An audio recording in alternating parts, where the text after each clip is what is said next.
자유진영의 오른팔, FN-FAR을 지칭하는 가장 유명한 문구입니다. 벨기에의 FN 에리스탈사에서 개발하였으며 주로 공산주의 진영에 맞서던 서방 진영에서 자주 쓰이며 저런 명칭을 얻게 되었습니다. 이 총기의 개발 비화가 독특한데 FN 에리스탈사의 모국인 벨기에가 2차 대전 중 나치 독일에 의해 패망하자 기술자들 중 일부는 영국으로 망명, 일부는 나치 독일에 남아 리엔필드, STG-44 등 당시 각 국가의 명총들을 생산하며 총기 기술 및 노하우를 습득하게 됩니다. 이후 세계대전이 끝나고 다시 뭉친 기술자들에 의해 반자동 소총인 FN 모델 1949가 개발되고 이를 토대로 탄종에 대한 수많은 논의 끝에 1953년 7.62mm 탄을 사용하는 FN-FAR 자동 소총이 만들어집니다. FAR은 Fusil Automatique Légier라는 프랑스어 약자인데 경량 자동 소총이라는 뜻이며 마찬가지로 같은 뜻의 영어인 Light Automatic Rifle, 즉 LAR로 불리기도 합니다. 이런 FAR의 특징으로는 첫째, 반자동 사격 시 명중률이 우수합니다. 동시기 같은 구경의 탄을 쓰던 전투소총인 HNK사의 G3에 비해 약간 열세라는 평이 있지만 실사용자들은 4에서 800m까지도 유효한 명중률을 보여준다고 평하고 있습니다.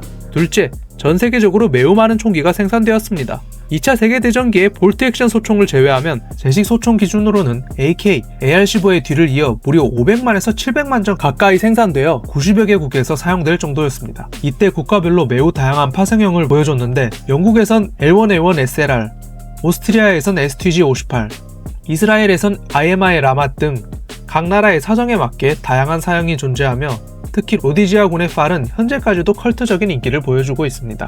이렇듯 한때 시대를 풍미했던 FAR이지만 지나치게 강력한 반동 및 무거운 무게, 휴대성 부족, 노후화 등의 이유로 몇몇 분쟁 지역을 제외하면 일선에선 대부분 물러나게 됩니다. 현대에 들어선 미국 DS 함재사에서 복제판을 생산 중인데 피카티니 혹은 엠랑레이를 장착한 버전을 판매 중이며 미래한 외관 덕에 꽤나 큰 인기를 얻고 있습니다.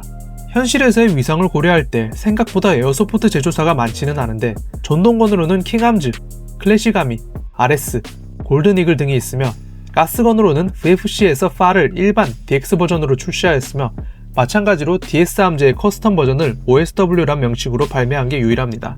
그래도 게임에서만큼은 명성에 맞게 매우 다양하게 등장하는 편인데 레인보우 식스 시즈, 배틀필드, 인서전시, 콜 오브 듀티, 타르코프, 배틀그라운드 등 냉전, 현대 배경을 가리지 않고 등장하며 특히 한국에선 아바의 458 모델이 아주 유명합니다.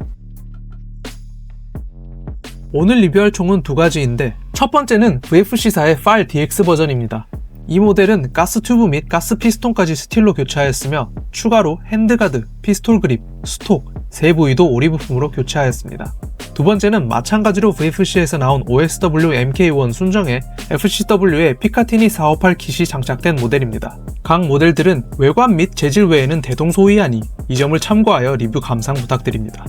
FAR DX의 길이는 1095mm, 무게는 4.53kg이며 OSW MK1의 길이는 접었을 때 710mm, 펼쳤을 때 960mm, 무게는 3.85kg입니다. FAR DX 버전에 대해 좀 더 자세히 설명하자면 FAR의 순정 버전은 프론트 가스블록, 장전 손잡이, 상부 리시버가 알루 재질이며 아웃바렐도 투피스 구조라 외부는 스틸, 핸드가드 내부는 알루로 구성되어 있습니다.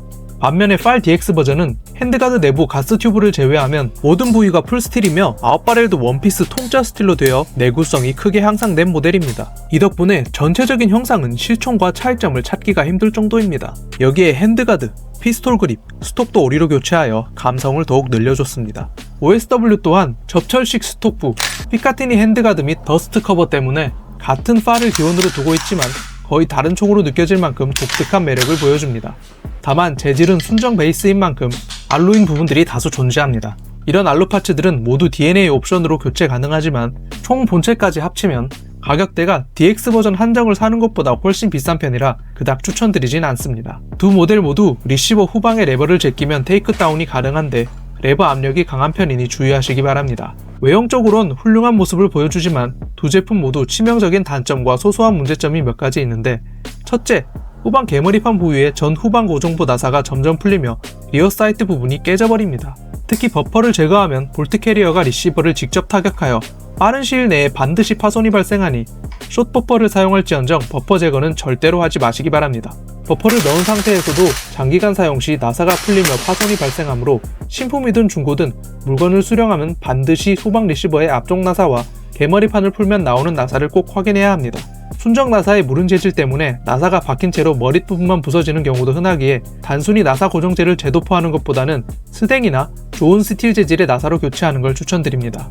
둘째, 장기간 사용 시 볼트 캐치가 파손되는 케이스가 드물게 발생합니다. 볼트 캐치를 자주 걸게 되면 노크 하우징에 부하가 가게 되고 볼트 캐치 돌기에도 피로 파손이 발생하게 됩니다. 그래서 가급적 고압 사용이나 스트로크 길이 개조 등 볼트 캐치에 부하를 주는 건 자제하는 게 좋습니다. 셋째, OSW 모델에서 챔버에 탄이 흘러내리는 이슈가 있습니다. 설계상의 문제로 추정되는데 이 증상 발생 시 노즐 돌기 부분을 조금 갈아주고 옵션 호복곰으로 교체해주면 됩니다. 다시 사용기로 돌아와 반동을 살펴보면 스틸 볼트 캐리어임에도 킥감이 세진 않습니다. 이는 볼트 캐리어 무게가 280g으로 가벼운데 반해 리시버의 무게는 무거운 편이라 반동이 상쇄되어 그런 것으로 생각됩니다. 대신 그 반대급부로 기화율은 2.5탄창 이상으로 뛰어난 편입니다.